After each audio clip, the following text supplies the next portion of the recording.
Hello and welcome to episode 45 of the RetroSlot podcast. I'm your host, Briar Rabbit, and joining me, your other host, JSniperton. This is episode 45. How are Sorry, you, Jay? I sucked in Long some time no helium see. right before. Yeah. Perfect. Couple little helium hits, get you going in the morning, you know. Briar's got his vapes. I got my helium. That's right. Blowing smoke. Helium Blowing smoke. fat clouds of helium. Stay away from the clowns, Briar. I don't want you blowing the clowns anymore. That's not how you get helium. Oh. That is a game changer.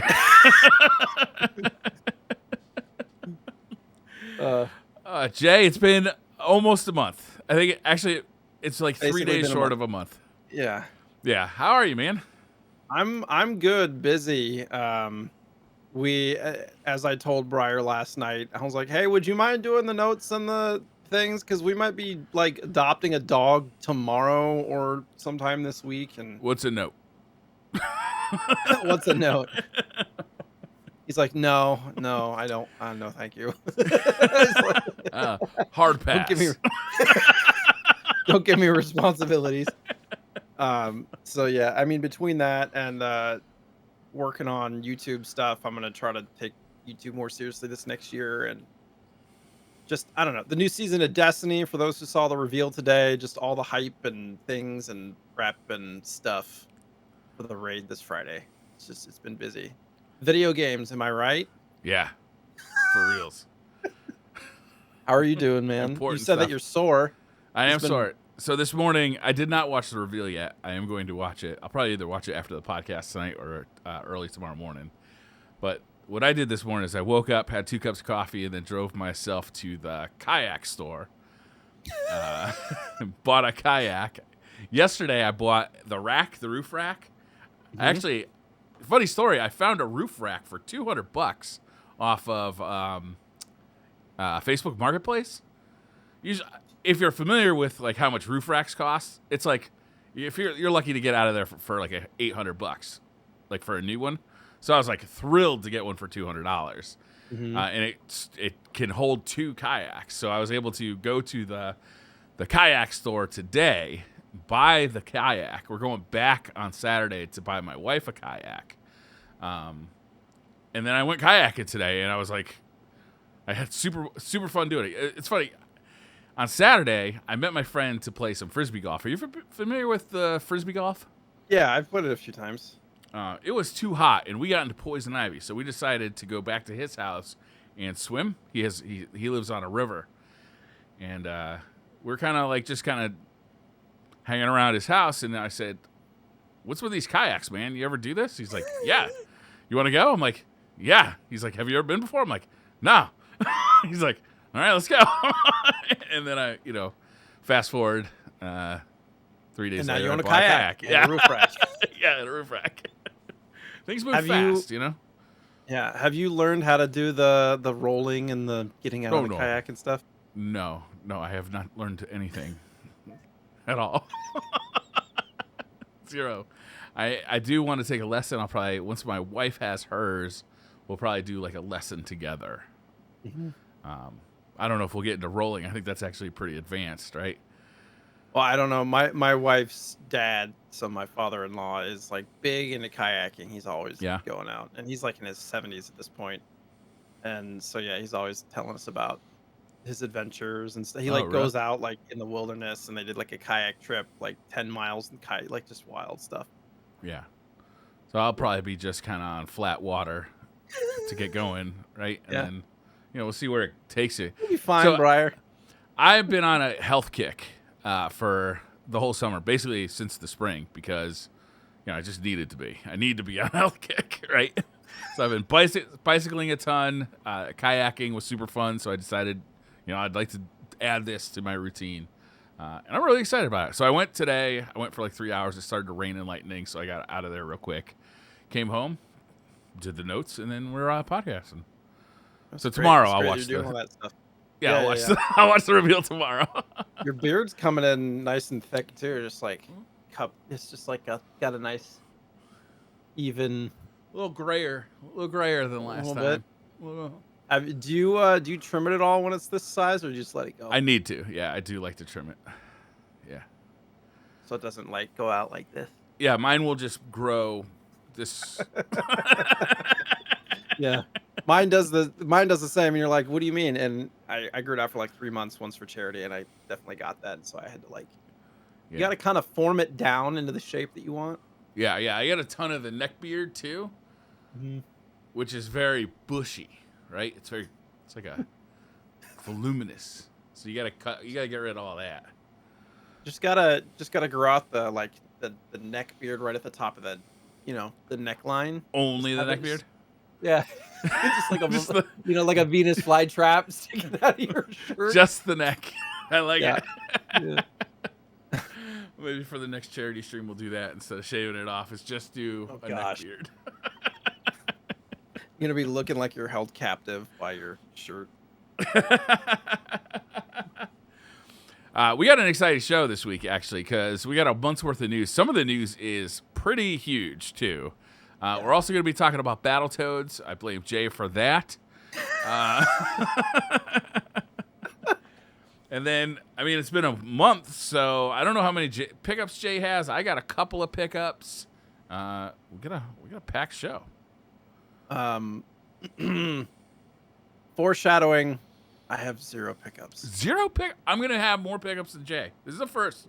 45 episodes in, and we have a first. I have more Only pickups taking a year and a half. Yeah. Yeah. I've been trying to reprioritize my time to more productive things at the moment. Not to say that I don't enjoy doing the other stuff. It just sitting on eBay and Mercari takes a lot of my time up, and it's true. Yeah, it's true. So good point. So we're kind of in the same headspace. Actually, I'm doing the same thing. Yeah. I did not pick a discussion topic. I just forgot. If you could have a superpower, yes, what would you want? I would like infinite lives. I feel like that would be dangerous. Why? You just be reckless. Yeah.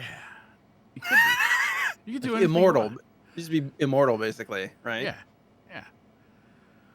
But you wouldn't want to live forever, just in the time that you have. So I feel like living forever is a little dangerous because, like, what if you lose an arm, or you lose both arms, and then you live forever with no arms? Like, that's hard. I'd rather have infinite lives, so I could just get blown up and then respawn. Oh gosh. Infinite lives. How about you? I always think about invisibility or something like that, and I'm like, just every time you see some kind of movie about invisibility, it's some creeper going into a girl's locker room or something like that. Yeah. Well, why do you want it?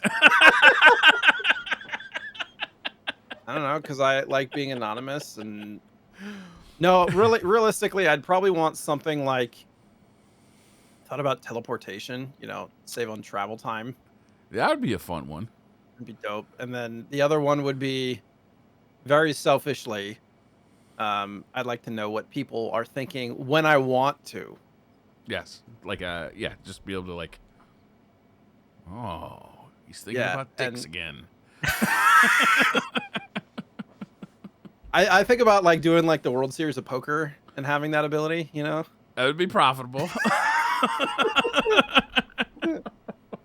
How do you always know? Yeah, how do you always know? You read me like an open book. I would like to be able to fly, by flapping my arms or something, but just just be able to boop, fly, like Superman can fly, just up in the air. That'd be a nice one. Yeah. So you get hit by a bird or an airplane. Well, I got infinite lives. Well, now you want 2. Okay. Fair enough. What?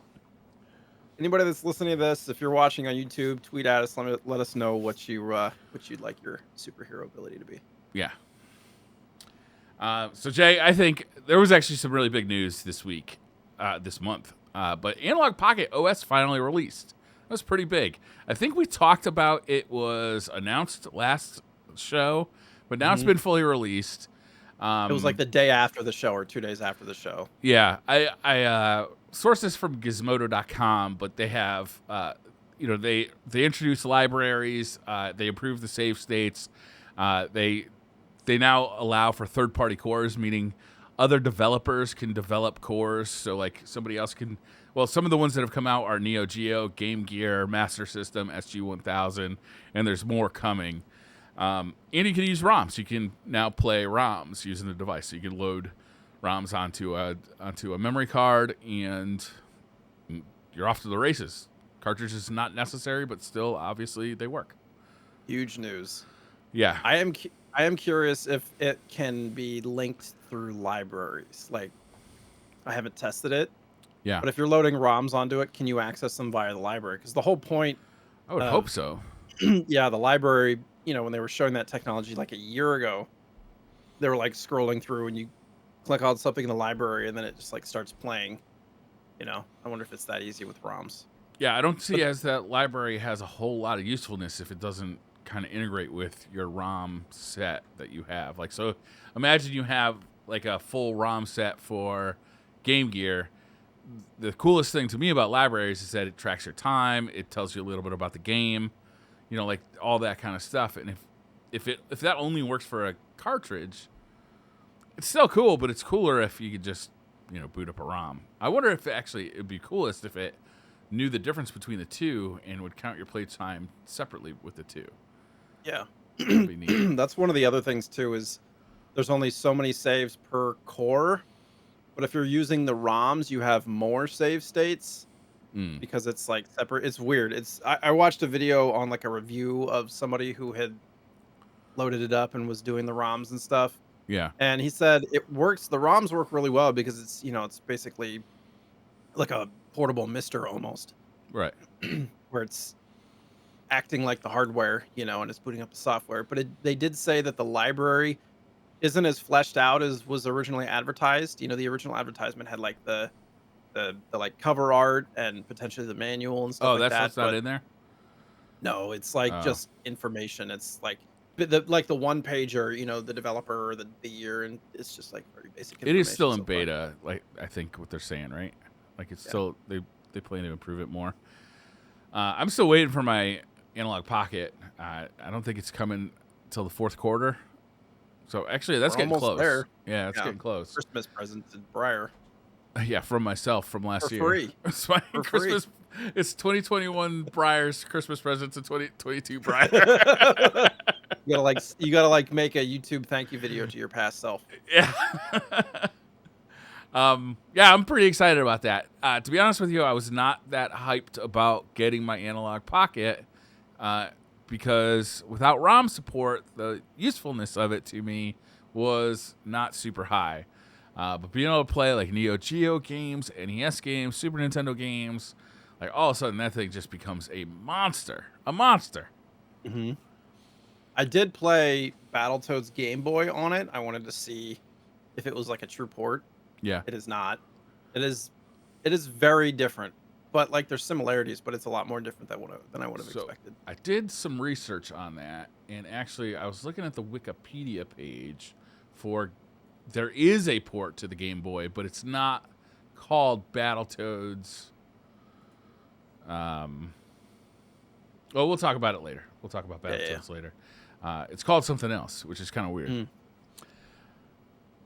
Super Punch-Out 2. Super Punch-Out got a 2-player mode.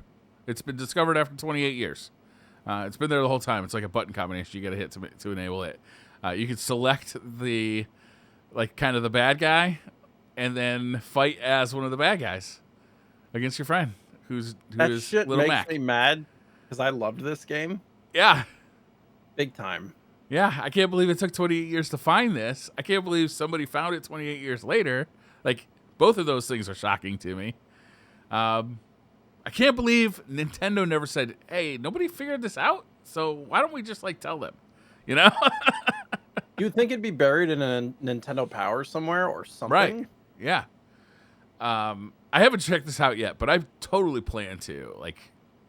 I really want to see what this is like, playing, because you got to think, you're playing from the other perspective, too. You're playing, of course, Super Punch-Out is, you are kind of playing from, an over-the-head perspective. Or So as the second player, you're now playing from kind of like in front of your own character and playing a boxing game that way. I think that's pretty interesting. I'm looking forward to this. Right. I'm trying to figure out if it is on the SNES Classic or if it's on the Switch. The Switch Online. I think it does work on the Switch version. I think I read that. Says the method for accessing this mode also works on the Nintendo Switch Online version of the game. Wow. Yeah. Like it's wild. in the original code for the game. Nobody ever wild. knew all these years later. Have you put a lot of time into Super Punch-Out? When it first was released, yeah, I did. Yeah. I played a lot of the first one, but I haven't played a lot of the second one. Yeah, for some reason, I remember traveling, going on road trips. And do you remember going to hotels and they had like the controller plugged into the TV where you could rent games and stuff? Yeah. Super Punch-Out was always one of the games that was in there, and I feel like that was always one of the ones that I rented through the TV too. That's a good one. It's a good go-to. Yeah. Specifically remember renting it. Those controllers, because it was like a remote and a controller in one. Yeah. Yeah. I've also never played the Wii version. I'd like to play the Wii version. I hear it's really fun. But it's good. I kind of keep my eye open for it when I'm at like a retro game store. I just haven't seen it yet. So one of these days I'll pick that up. It's not too expensive. I think it's in the $30 to $40 range. Yeah. Complete in box. That's not bad. Yeah, it's not crazy. The Sega Genesis Mini 2 game list has been revealed. 61 titles. That's way more than I was expecting. A lot. I've seen really mixed receptions to this, actually. Like, some people are really psyched about, oh my god, there's so many games. Other people are like, it's not the games that I really love. But I think it's 61 games is just a lot of games, right? Yeah. And if you add this to the games from the first one, if you already picked up the first one, which I think it's kind of neat that the first one was like the first generation Genesis, and the second one is like the Genesis 2 or the Mega Drive 2, which is kind of neat. It adds a little, collectability to it. But there's a ton of big games on here. Clay Fighters on here. Sold. Oh, cha-ching. There you go. That classic. Have you played the original Clay Fighter? Yeah. I have.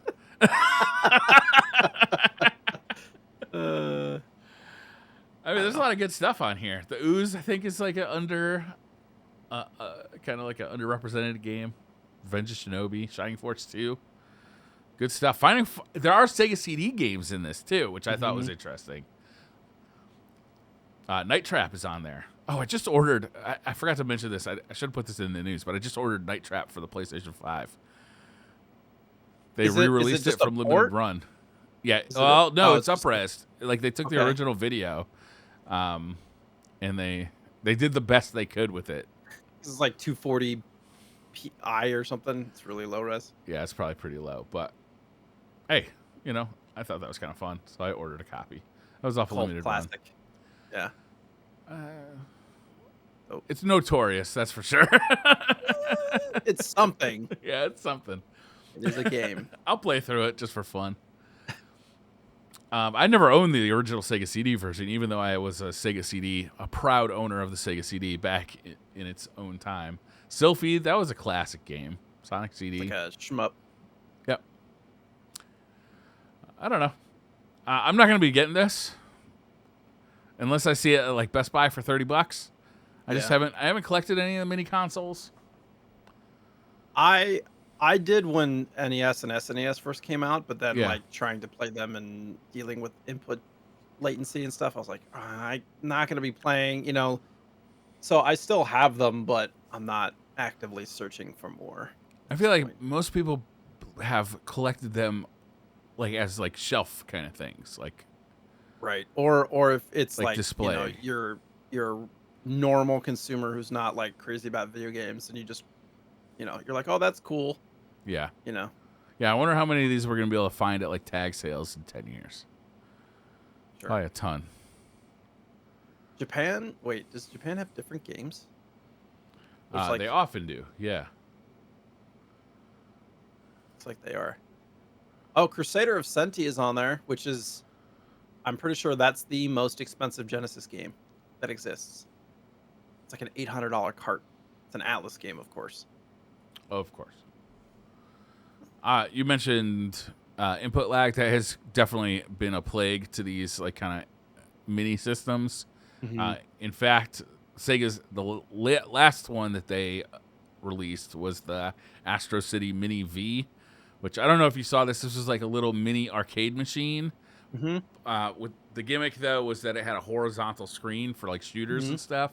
And as soon as people got it, they started complaining about lag, which is a bummer, especially with Sega currently trying to market the Sega Genesis Mini 2.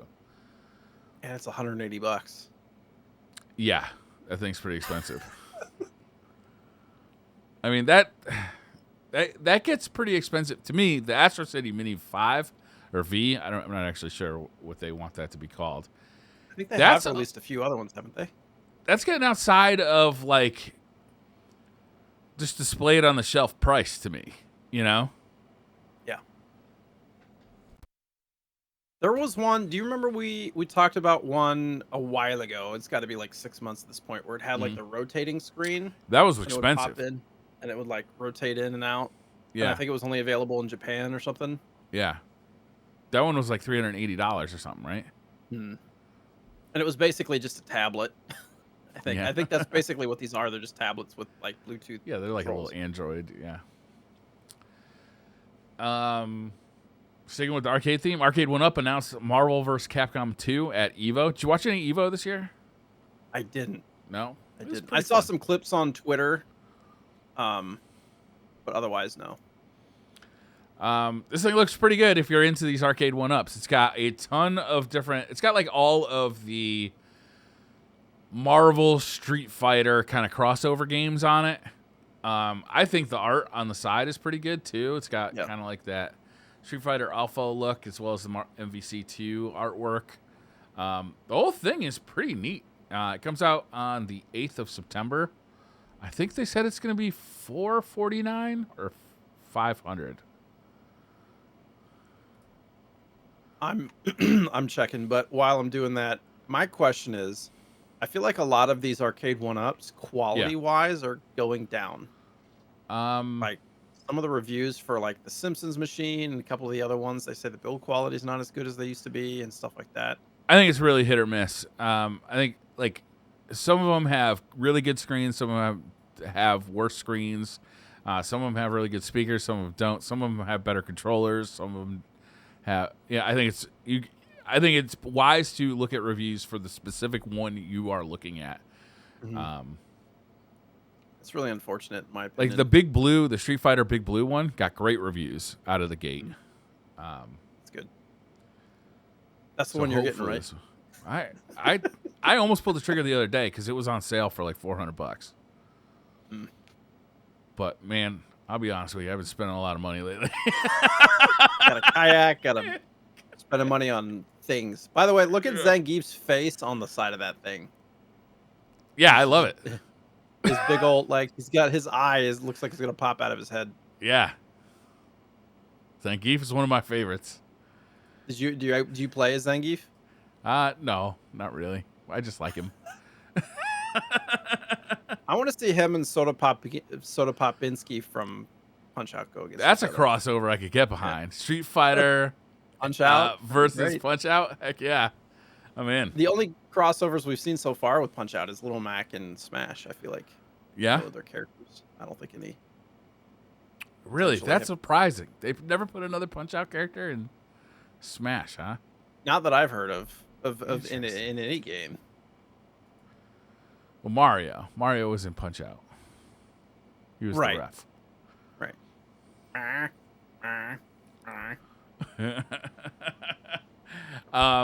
Actually, continuing on with Arcade 1UP, a third party calling themselves Team Encoder is fixing the lag, or what they say the lag on Arcade 1UP fighting game machines. So things like the previously mentioned Big Blue, X-Men versus Street Fighter. They're actually got downloadable firmware for your Arcade 1UP. That still allows you to play online, but you now have a lower latency machine, which is quite an advantage, if you ask me. Yeah, I was gonna say, I was like, it's a little advantageous. But I mean, if you already own these things and you feel like you can feel that lag, this is probably worth looking at. I got that story from Retro RGB. You can find more about that from Retro RGB. Yeah, and I imagine any like fighting game enthusiast is going to be more concerned about lag than the general public too. Yeah, So for sure. if they decide to get a machine like this, it's going to be like, well, this needs to get fixed because it's like one of those things with any competitive gamer, they will sacrifice quality for speed. Yeah. Think about monitors or inputs or things like that. They don't care what it looks like. They don't care any of that stuff. They're just like, is it, I'll take it down to 720p if I have to, if it gives me an advantage with speed. Yeah, it's a big deal in the fighting game community right now because a lot of people are playing on PC, but a lot of people are still stuck on console. And people who are playing on PC can play at like 240 FPS, which gives them like real advantage latency wise to people who are playing on a PlayStation 4 from 2013. Yeah. You know what I'm saying? But the people who are playing on PC at home, who now that they're having in-person tournaments again, are now having to transition back to having that additional input latency that is present on the PlayStation 4 version of these games. And of course, Evo is now owned by Sony, so of course they're going to be playing on a PlayStation when they get there. And in some of these games, the PlayStation 5 version is actually has more latency than the PlayStation 4 version, which is crazy. You'd think it'd be even with faster. like a wired controller. Yeah. Bizarre. I don't know. If I had one of these arcade machines, I would definitely be hitting up Team Encoder's tricks here. 100%. What do you think about using a Bluetooth controller on a GameCube, like a PlayStation 5 controller? It's cool. Now you can. Yeah, right. And I was like, anytime you can use controllers on different consoles, I'm all for it. I literally have a Cronus Zen, and I tried we played Destiny 1 raids last Friday, and I was trying to set up my Cronus Zen to use my Xbox controller on the PS5. Apparently, you have to have it worked fine for the PS4, but for the PS5, you have to have like a third-party official controller, i.e., a $30 Hori pad, in order to get your Xbox to, because it's, I don't know, it's weird. So I had to pay $30 for an additional controller on top of a $100 peripheral just to use my Xbox controller on PlayStation. So, and that's just to play Destiny 1 raids. It's not like I'm doing anything crazy here. They have Destiny 1 on Xbox. We played Xbox raids too. This is more about like playing with people that only had PlayStation. I understand. That's right. Yeah. Me trying to be nice. Look where that gets me. Anyhow, you can buy this company internal Blue Retro upgrade kit for your GameCube. What this thing does is it's internally you can upgrade the GameCube with Bluetooth, and then you can use any Bluetooth controller on it, 8-bit do, PS5, whatever, and that that's pretty cool. Your Wavebirds are only going to last so long, Right. And it does show the latency time here. PS4, PS5 controllers are the best. That's great. Latency wise. But this was a team up, I guess, from Laser Bear Industry and 8-bit Mods. You do have to get into your console. But actually, I was watching the video on how to do it. It didn't look super difficult. Is there soldering involved? Yeah, probably. So, yeah, probably a very advanced fix, but worth it if you're into GameCube stuff, specifically probably Smash Brothers and things. Yeah, but I imagine if you're, go ahead. I was gonna say, if you're playing Smash and you're spending money on this, you're probably getting a Wavebird. Yeah, probably. I mean, like, how do the controls map? Probably pretty well though, because GameCube is a little more modern a controller than N64. Yeah, it is. So probably pretty well. Finally, the Sega Saturn is playable on the Mister. Let's go. Yeah, this is a big one. This is really, I think, kind of the last of the major consoles that's going to come to the Mister. Following the PlayStation from earlier this year, the Saturn getting on there is a big one. And I think in the U.S., the Saturn was such a kind of overlooked console when it was new. That a lot of the games on the Saturn are going to be brand new to a lot of players. So if you have a Mister, this is holy smokes, what a value add here. Or if you've never played a Saturn, I mean, this is a great way to get into it. I do have a Saturn and an ODE in it. So I have loaded all the ROMs onto like an internal hard drive inside my Saturn. But I'll be honest with you, the Mister is just so much more convenient than using actual Saturn hardware. 100%. And you don't have to worry about getting the RAM cartridges for the Saturn. If you've never played with a Saturn, there's several different RAM cartridges in the games. The RAM cartridges look like regular cartridges. They go in the back of the Saturn, like behind the disc slot. And this Action Replay is still available on Amazon. But there's like a 1 megabit one, a 2 megabit one, a 4 megabit one. I think that's it. And different games require different cartridges, and there's even some games that came with their own cartridge as well as a disc. So it's a little confusing. Modern ones are pretty easy because you can just put this one in and it does anything, but with the Mister, you don't have to do any of that stuff. Right. It kind of looks like a Famicom cart. Yeah, it's a weird cartridge, but it's not an actual game cartridge. It's just a RAM expansion. Yep. Because that was the 90s. RAM expansions, don't they also have carts for just like storing game saves and stuff? Yeah, I think so. And those are separate. Well, this one does both. Okay. Yeah, this modern one does both, because it's so much cheaper to make that kind of stuff now. Sure. But back in the day. Have you played many Saturn games? Yeah, I played a bunch of them. There's a lot of fighting games, especially Capcom fighting games, where that's kind of the best version that ever came to home console. Also, like, I went out and I seeked out a Sega Saturn so I could check out some of these games just because I wanted to check them out. I'd never checked them out, and like, there's some good stuff on there. Pretty good ports of like arcade games and whatnot. Yeah, there's some original games. Guardian Heroes was really good. There's a couple of good RPGs. There's some good action games. There's some early 3D stuff that was really fun. It was good stuff. I've had a lot of fun with it. It's not as good as the Dreamcast, but it's good. Dreamcast, it's so funny that the whole history of it all. Saturn basically got trumped because of the timing of the releases of the systems, and it was too expensive. And then Dreamcast comes out, and it was so advanced, but it was cheaper because you could burn the CDs and play games on it, and it still died out. It's such a weird history. Yeah. The Dreamcast was really sad at the time, even because it was mind-numbingly good console, and the games were so good, and we're just having such a good time. When they canceled it, as a gamer, it just felt like it was completely out of the blue. Like, why would you do this? Like, we're having so much fun with this thing, Mm-hmm. I mean, in retrospect, you start to see what happened. But as a gamer at the time, I was not burning discs. I was just going to the store and buying discs like I always had been. I was having a great time. Rip the Dreamcast. You'll always be remembered. Good to see. It's good to see Sega still making games, though. Yes, it is. They make great games still.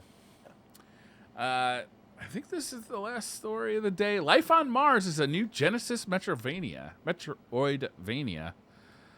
This thing's coming out. I read this one on Retro RGB. It's up for pre-order as well. There's also a demo that you can download and play on your PC. This thing actually looks pretty good. I don't know have you seen this little video they have of this thing? I'm watching it. It's funny. Like, the intro looks almost identical to Metroid. The little ship comes down. Well, they know what their target is. I think this thing looks real good for a Genesis game. It kind of looks like a RoboCop. The way that he's moving and shooting, it kind of looks like one of those RoboCop games, but his maneuverability is way better. Definitely can see what you're saying there. But graphically, it looks great. I think I'll probably get this, honestly. This is fun. I love Metroidvania, so it's like one of my favorite types of games. Yeah, I'm just watching this little video. Yeah. I mean, it's very similar to Metroid in the environments, caves, and stuff like that. It's pretty cool. Yeah. Nice. That's it for news. So what? Playing back, basically Briar's thoughts when I chose Battletoads was groan. Oh no, Why do you hate me? Why have you done this to me? I thought we were friends. Why have you betrayed me? Any update to the thoughts after playing it again? No. How far did you end up getting? Not very far, man. This game is really hard and not very satisfying. Like it just like when I play it, I don't feel like I'm gonna by me like mastering this game, I'm gonna get better at it and I'm gonna be able to beat it. I feel like I've got to just sit here and memorize everything, and then I will be able to beat it. But I don't find any part of it compelling enough to like really like dig into in that way. Does that make sense? Like it just it doesn't draw me in. It is so blatantly a Teenage Mutant Ninja Turtles ripoff, who I love. So this just feels like just second place. It just feels like the other guy. That's interesting. I mean, I still, and I said this last episode, that I still stand behind that the mechanics and the responsiveness of the controls are great. Yeah, like I mean, they do stuff when you hit buttons for sure. As a platformer, when you're running around, when you're hitting enemies, the buttons do what you're thinking they should do for the most part. Yeah. But stuff comes at you real fast. I will say I did not get past the racing level, and I remember exactly where I got stuck before. It was like after the fourth little checkpoint. There's this one jump where you have to like hit the jump button, and it just keeps flying me off the side. I need to like watch a guide or something. I can't figure it out, like how to land on the actual platform. But it's responsive. I will say the enemies, it's one of those games where the enemies don't respect that you're currently in a fist fight with another enemy. You'll be like punching an enemy and a dude will come up behind you and start hitting you in the back of the head. You're like, dude, don't you see that I'm busy here? Yeah. You got to follow like kung fu movie rules here. One at a time, homie. Yeah. It does not follow those rules. No. And what's up with some of the enemies too, right? You have like the pig guys. Yeah. But then there's like this like walking statue thing, the yellow thing early on in the game. There's like weird like robotic thing too. I don't even know I can't even identify them. I should have read the manual. I should have. Like to try and like get a little deeper into the lore of Battletoads, but sure. I don't know. I just didn't. I feel like you wanted to not like this game. That is maybe true. That's okay. I see your point. It was created by Rare, which to me, I think this is the first time I heard of Rare back in the day. Like this was their kind of breakout. It was released in 1991, which is a pretty like late release for the NES. When did the Super Nintendo came out? I think we always ask this. 1992. So it was like right before the Super Nintendo came out. And I remember this game got a lot of fanfare when it came out because it was kind of the right tone for the time. Kind of that gross out humor, loud in your face, like that kind of humor was very popular. I mean, the characters were called Rash, Zitz, and Pimple. It's like it's funny. They just did the remake in 2020. Not a remake, right? They did a new Battletoads game, and you could tell like the humor just doesn't quite translate anymore. Like that gross out humor just doesn't seem farts and zits and butts. Yeah, but back then, like all of it was all great. Like the Garbage Patch Kids and all of that. It was directly created as a rival to TMNT. They did have an animated TV special in 1992, I found out, which you can watch on YouTube. I was going to say, I want to search that out and watch it. Yeah, it was intended to be a pilot for a series, but it never got picked up. So it just exists as this 30-minute long cartoon. It did go to VHS, which you would have been pissed off if you rented that and found out it was only like 30 minutes long. You're like, yeah, what? But it never made it to DVD. And like the only way to watch it now is obviously if you own the VHS or watch it on YouTube. There's not a whole lot in the manual, by the way, other than just there's a lot of different enemies, and it shows all the enemies and like descriptions. That's Yeah. like a good chunk of the manual is literally just enemies. Yeah. There's like 8 pages of enemies stuff. Well, I mean, at least you know what you're fighting against. Sure. I did figure out what the tall dudes are. They were tall walkers. The walker's big brother. He's a bully who's out for revenge. Don't let him get you cornered. Like there's literally like a story for each enemy. Weird. I wouldn't say that's a story. Description. I did play the Game Boy game for a bit, and I was thinking it was going to be like a direct port. It's kind of its own game, and you mentioned that there's an actual spin-off. Yeah. It's probably one that I have. Is it the Battle Maniacs one? No, it's I'm looking it up right now. This game was ported to like all sorts of different stuff, but the Game Boy port wasn't until 1993, and it was called Battletoads in Ragnarok's World. Okay, I do have that game somewhere. And that apparently was a direct port of the NES game, which is a little misleading because it would, like, if you were going to a store and you saw, oh man, there's a new Battletoads game 2 years later called In Ragnarok's World, and then you brought it home, you're like, wait a minute, this is the exact same fucking game I played 2 years ago on the NES, but they didn't tell me that. I'd be mad about it. Yeah. But it might be so different because it's just on the Game Boy conversion. You'd never notice. Who knows? The Game Boy game that's just titled Battletoads with the same art. When I booted it up, I was like, this seems a little easier and you have more health bars. Yeah. But then, because it's got like more traditional boss fights, but when those bosses hit you, they take half your health away. So if you get hit like 2 or 3 times, you're dead. And that's got the same box art as the NES game, but it's a completely different game. Yeah. Because makes sense. Yeah. The game got ported, like this game got ported to the Amiga, the Mega Drive / Genesis, the Game Gear. No Master System port, which is interesting because usually if there's a Game Gear port, there's a Master System port too. Game Boy, like we said before, Battletoads in Ragnarok's World, and the Amiga CD32 in 1994, which is interesting. I bet that's an all-star in the in the title list. 12 frames a second. I do have the Game Gear Battletoads. Oh, neat. I didn't try that one yet. So that's apparently a port. I'd actually be curious to see if it plays the same. I did watch a little bit of video, and they were not kind to it. Okay. So they also got a Tiger Electronics game, which may be the best version. Those are always games. Yeah. The one you were talking about, Battletoads for the Game Boy, is a spin-off. There's also Battletoads in Battle Maniacs, released in 1993 for the Super Nintendo Entertainment System.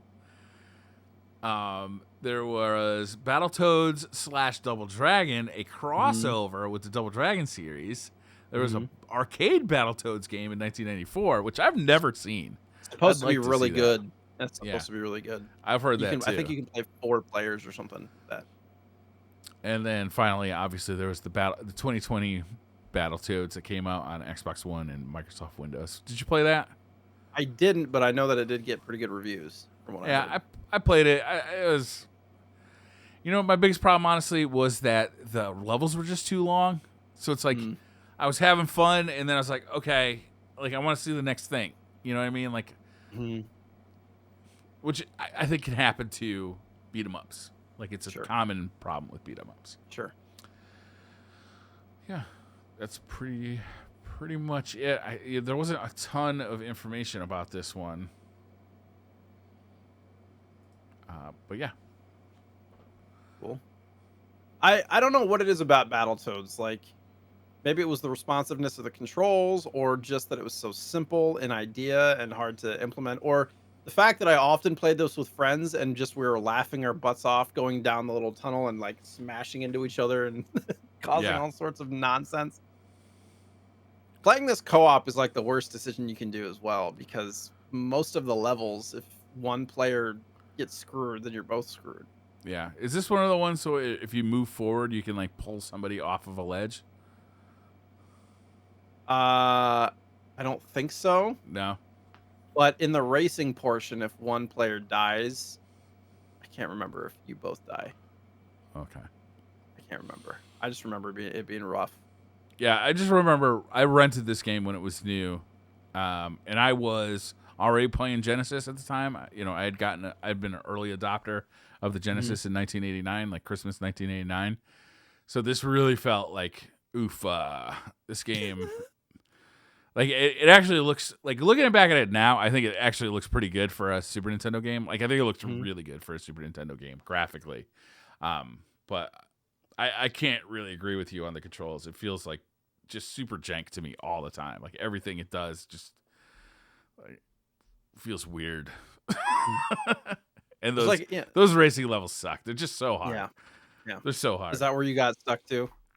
Yeah, I've always gotten stuck there. I've never made it past. That's why I'm so so impressed by people who can actually get through those levels. Yeah, I was like, I'm gonna beat it this time, and then after 4 continues, I was and it started me back at the beginning of the game. I was like, all right, not this time. Yeah, you need ultra precise timing to get through those things. You really need to memorize it, honestly, I think. Yeah. I don't know. There was actually a sequel or remake that was being developed for the Game Boy Advance, but it got canceled in 2013. Sad. I didn't see that. Yeah, sadly. The graphics did not look kind. No. From what I saw.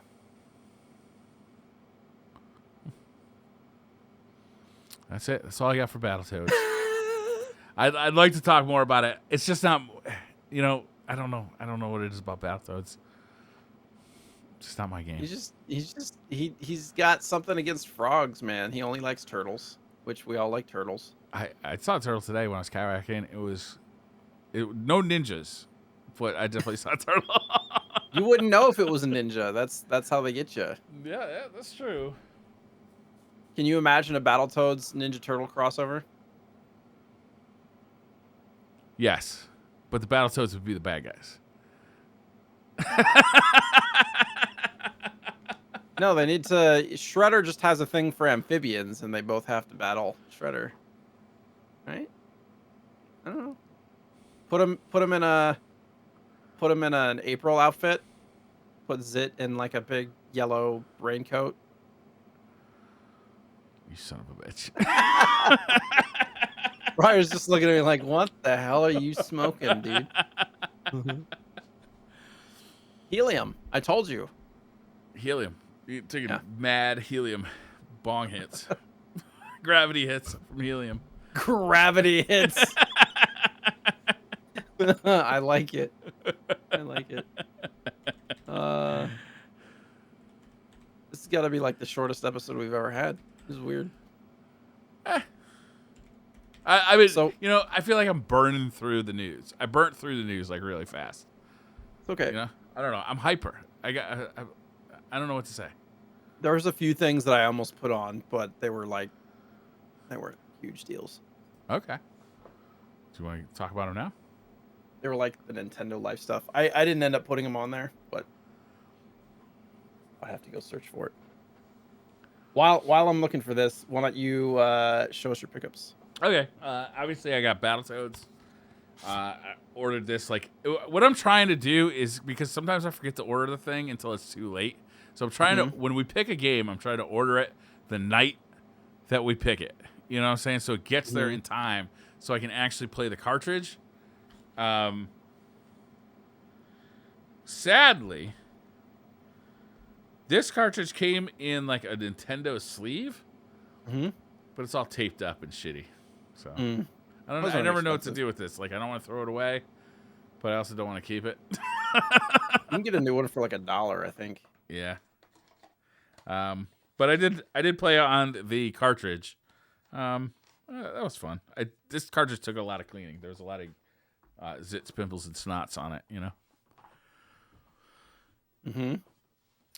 My other pickup is Pocky and Rocky Reshrined. I think you got this last month. My copy finally came in. I haven't played it yet. It's still in the Saran wrap. I'm looking forward to checking it out.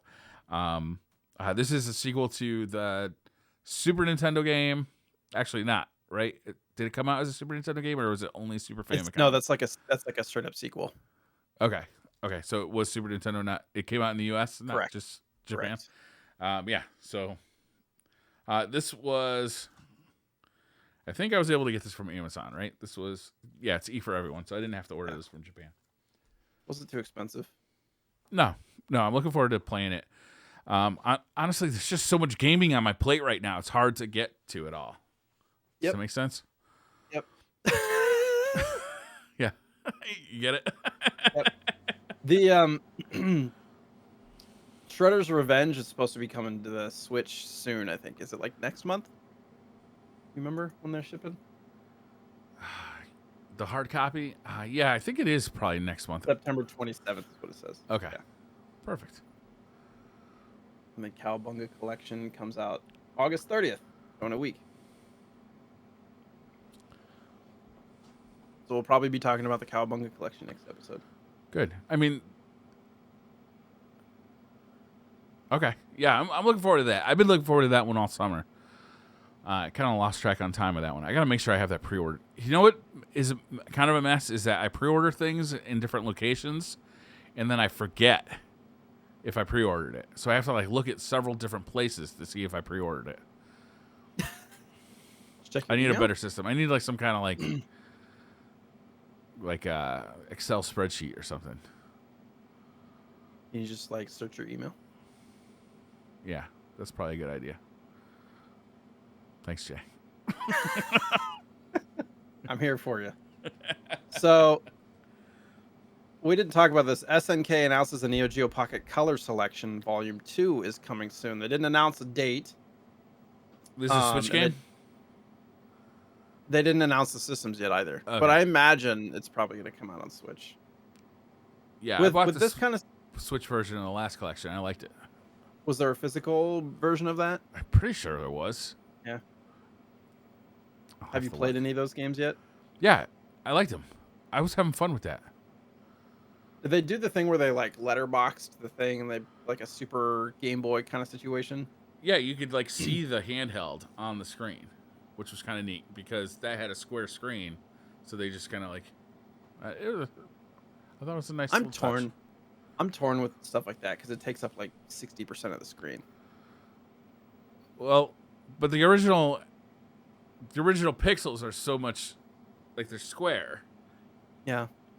And like if you want them to match up, like be pixel perfect, like you can zoom in to just make like it take up the whole screen, or at least vertically take up the whole screen. But often, what you get is like pixel shift because it doesn't line up quite correctly. I don't know. It depends on how it's handled, and I remember that they handled that one pretty well.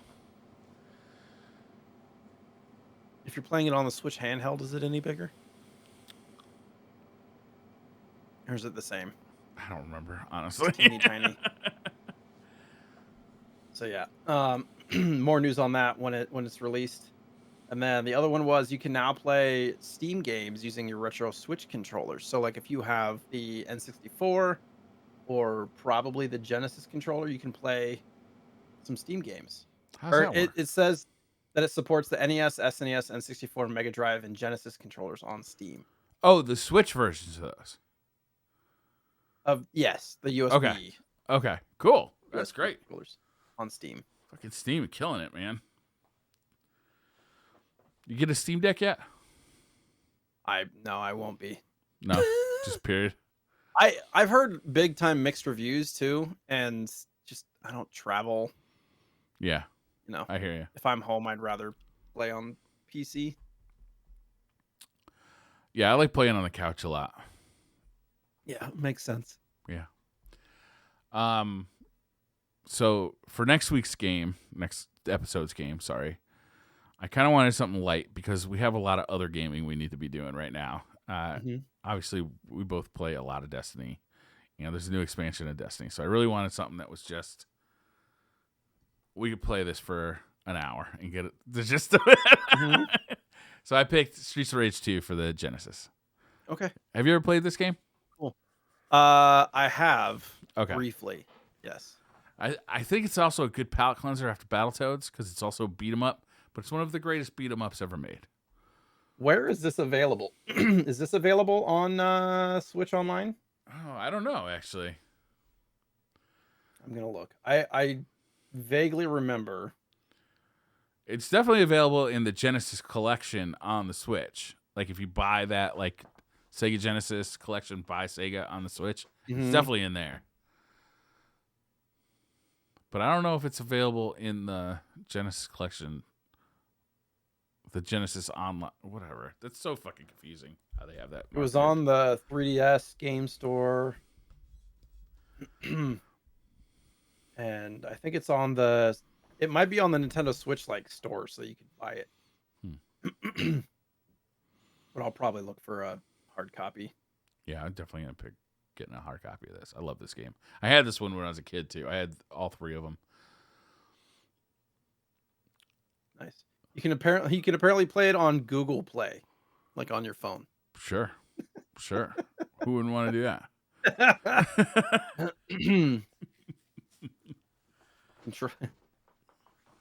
Sweet. That's a good pick. Yeah, just a little palate cleanser. Nothing too deep. Just a little fun beat 'em up. I think you could run through this pretty quickly. Not too difficult. Just fun. Good times. Sure. Sweet. Streets of Rage.